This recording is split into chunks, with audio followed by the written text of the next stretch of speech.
ګرانو کتونکو السلام علیکم. زه یم شمیم شاهد د میدان ډیجیټل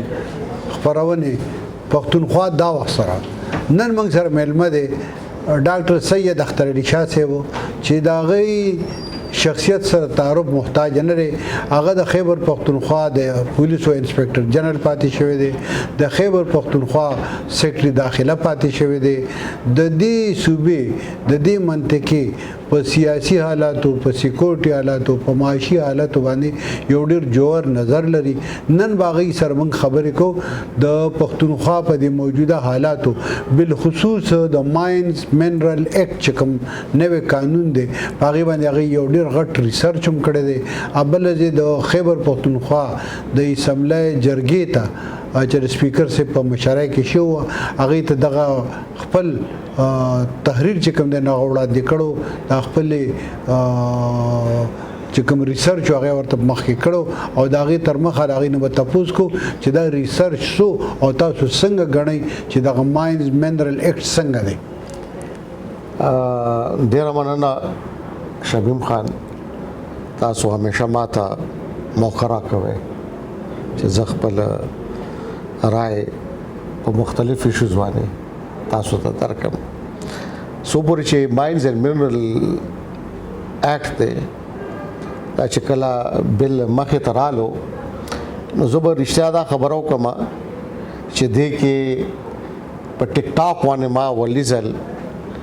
شکیل خان د دې ایم پی ای واورېدو، نو هغې نه ماته احساس وشو چې دې کې داسې شکونه دي چې کوم د آئین لاندې چې خاص کر صوبائی حکومتونو ته کم اختیارات مالیاتی انتظامی او د قانون سازی ورکړی شوي دي، نو دا هغې سره متصادم هم دي او دا یو قسم هغې کې دخل دراندازي ده. نو چې بیا ما مطالعه آئین پاکستان اول وکړه، بیا مې د 2017 چې کوم اولی ایکټ دی د هغې وکړه او د 2025 د دې بیا یو تقابلي جایزه مې وکړه. نو هغې کې دا ظاهره شوه چې آئین خاص کر د 18 ترمیم نه پسته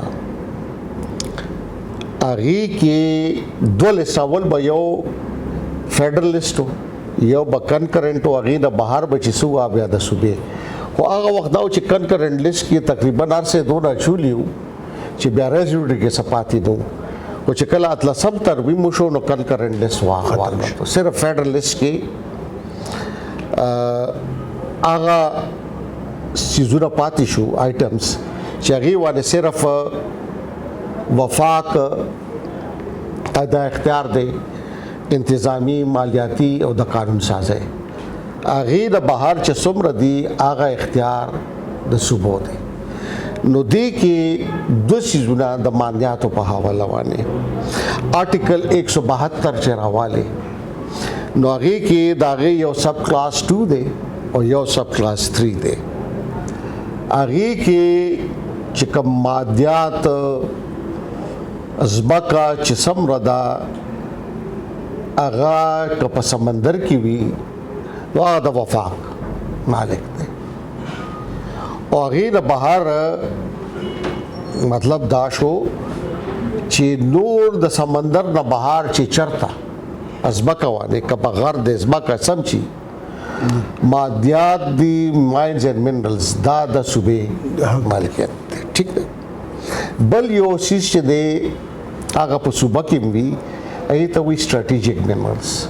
نو هغه چې دی چې کوم نه نیوکلیر انرژي جوړېږي، نو عام د وفاق په زمره کې راځي. او بل چیز چې یو لکه بجلی شوه او آیل اینډ ګیس. خو آیل اینډ ګیس چې کوم دی زمونږه بیا همدې آیل لاندې 50% مالک دی، صوبه ورسره مالک ده. نو دا خو غټې خبرې د آئین درته وایم بیا چې کوم 2025 کې دا یو بنیادی لکه اصولي ادا دی چې آئینی زموږ اداره د زموږ نیشنل اکنامک کونسل دی. نو نیشنل اکنامک کونسل یو داسې اداره ده چې هغې کې ته صوبې چیف منسٹر ممبر وي، وزیر اعظم، دا ټول هغې کې بیا دا مسائل د معیشت د اکنامک ډیولپ انډسټریز مادیات دا هغې باندې بحث کولی شي. خو دلته اوس وفاق چې دی هغه آئینی اداره بایپاس کړې ده او SIFC یو جوړه شوه او هغه اوس په مختلفو معاملاتو کې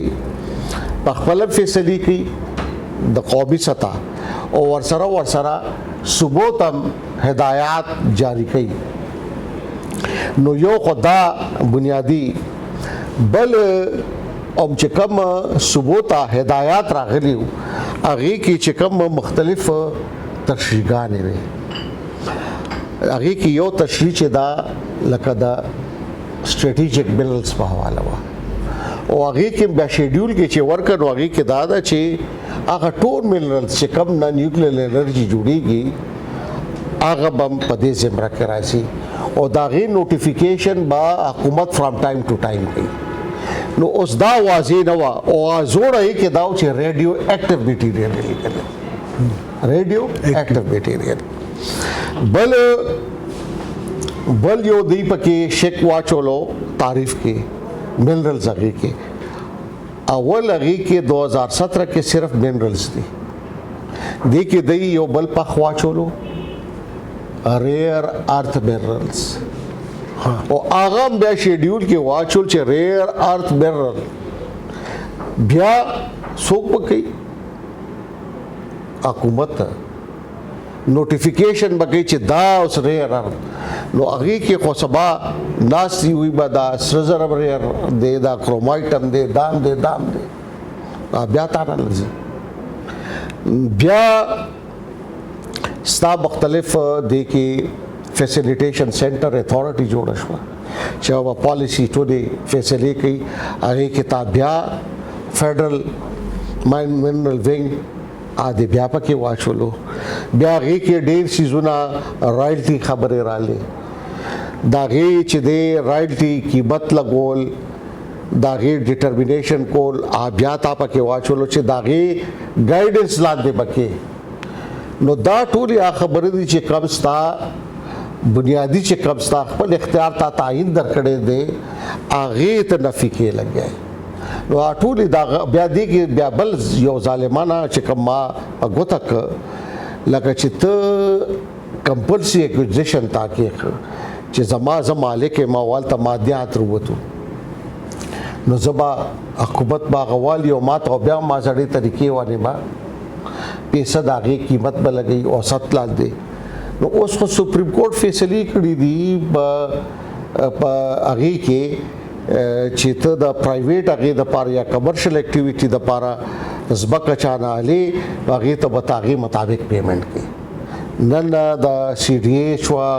فیډرل گورنمنٹ امپلایز هاؤسنګ فاؤنډیشن دی هغه نیګوسیشن کوي د ځمکې مالک ته د هغې حساب سره پیسې ورکوي. نو دا داسې مادیات هم چې دی اوس دا یو کمرشل اکټیویټي ده،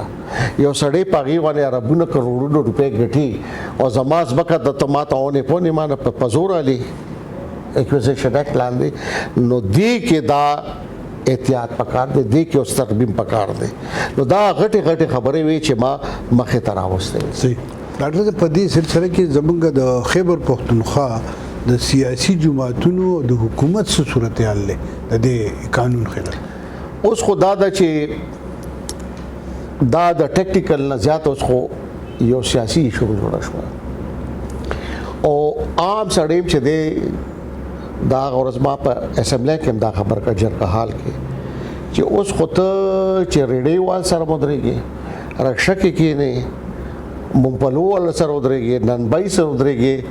په دې باندې اوس خبرې کوي لګیا دی. نو دا خو دا چې یو میټینګ پرون شو نو ټولو سیاسي جماعتونو چې دی متفقه تور باندې دا بل چې دی مسترد کړی دی. نو اوس زما په خیال کې بهتره بداوي چې کدا عوامي خلقو د جذباتو او د احساساتو خیال ساتل غواړي نو حکومت سره بل مال لار حکومت نه خاري چې غدا بل واپس والی او د اسمبلی چې کوم بزنس رولز دی کې زما په خیال 107 چې دی هغه لاندې حکومت سره اختیار شته چې خپل بل واپس والی او زیات نه زیات بل لار بیا ور سره دا چې 2017 چې کوم اکټ دی هغه کې هغه شکونه چې کوم لکه د موجوده چې کوم ترقی یافته تقاضې دي د ټیکنالوژي تقاضې دي او چې هغه سره زمونږه د صوبې مفادات هغه په ضد کې ناراضي نو هغه شکونه داغي امندمنت هغه ترمیم په ذریعہ هغه کې اچول شي. دا یو لار ده. یعنی بل لار چې هغه ذات د پاره کا بساتلې ده بیا دا چې هغه دا وي چې دا چیف منسٹر د دې صوبې آبا باندې پی ټی آی چې چیرمن دی په اډیاله جیل کې دی چیف منسٹر باغی سره ملاویږي بریف کوي بیا داغي سیاسي کمیټي دا بیا به بریف کوي او نو داغي حتمی فیصله با داغي باندې چیرمن کوي. خو ما تخکاری چې څومره لګ ډیره زما خپل فهم لرما نو ما ته نخکاری چې اوس با د پاکستان تحریک انصاف چیرمن عمران خان بم د دې حق څخه خبر او صحیح مهرباني بل د دې صوبې مجموعي چې کوم سیکورټي صورتحال دي د تاسو په کم نظر ګورئ ځکه چې نو بخال پولیس یا نور سیکورټي ادارې چې ډېر ناکامه ونده کې نو سو پورې چې اعداد و شمارو نو هغه خو صدر خنه دي او یو لوی خبره دی احساس عدم تحفظ آپ خلکو کشتا البته دا زوی نشما چې دا روستو میاشتې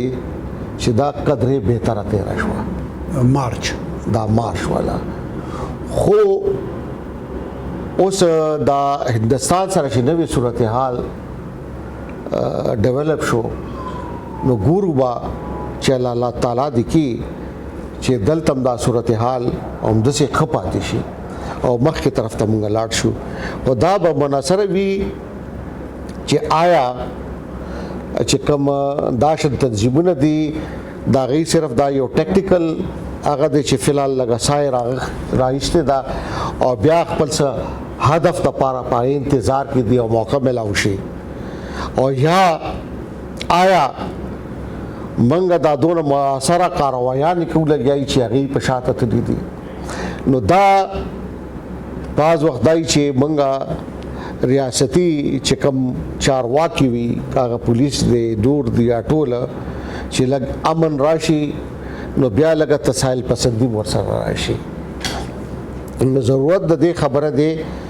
چې زیات د زیات انټيليجنس ګیدرینګ کوي چې دې ځان خبر ساتي چې د سرحد د اپلا سکیږي لګیا دي او دې په لب څخه کیږي لګیا دي چې د خپل کور نو خبري او د بهر نو خبري نو اعلی د معاصره استعدادي کاروایی کولی شي. بل ډاکټر صاحب کته څوګر دلته کې زمونږ په دې صوبه کې خیبر پختونخوا کې ټول نه د دې کورنی حالاتو نه علاوه د افغان کډوالو مسله ده او ډیر زیات تشویش ته په خلکو کې چې دای اوباسي عمر دای دلته کې ډیر وګت ژوند پاتې شوی دی دلته کې دکانونه دي دلته کې املاک دي نو په دې اکل تاسو وایي چې څوک په کار دي حکومت لا ورزه خو ذاتی تور باندې او ډیر زما سره ډیر خلک چې دا دي ته یو د انساني حقوقو نظر کتل په نظر ګوري دا یو انساني حقوقو مسلم ده ځکه چې دلته او دا روستو 2 سال وخت کال کې خلکو په سپین سری شو ډېر ماشومان چې دلته پیدا شوي خو د کلي وته خبر هم نه دی چې هغه کور د افغان معاشرې نه څوک دی هلته یا دا بچی هلته لړ شي څه به کوي دا خو ته لکه دا ډېره لوی انساني مسله ده او بیا دې ته چې دی د جذباتو چې کوم چارواکي دي هغې پکار دي چې زه دا ټول لاړو موږ دا سوچ کوم دا ټول لاړو او چې بیا هم دلته جرم کېږي او چې دلته بیا هم دهشتګردي بیا به څه ویم نو دې ته د جذباتو په ځای د فهم او د یو ریسرچ په نظر باندې دا ایستل غواړي موږ پکار دی باید ده چې موږ د وروستو د کم از کم د 20 کالو اعداد و شمار د ہوم ډپارټمنټ ده هلته پروسیکیوشن دی سینټرل پولیس آفس دی څومره کیسونه رجسټر شوي دي او د هغې چې تفتیشونه وشو نو څومره هغه خلک وو چې جرایم هم دی راولي او دهشتګردي هغې کې چې افغان پکې څومره وو نو موږ چې مخکې کم کړي وو او اخبار کې چاپ شوي هم دي کانفرنسونه دوه ما کړي دي انټرنیشنل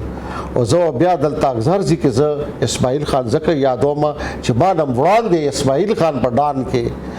دا دغه یو آرټیکل چاپ شوی او هغې کې ډېر ښه ټول د اعداد و شمار ورکړي نو د هغې په رڼا کې خو 1% د سوا پکې نه دي نو دا اوس په دې نظر هم چې ورته وګورې نو یو پالیسي مربوط پکار ده او رجسٹر چې کوم نه دی رجسٹر ته ځان سره رجسٹر کا چې مانیټرینګ یې کولی شي مانیټرینګ کولی ته چې کوم جرم کوي داغه خلاف ځه هغه د عبرت دغه جوړه کا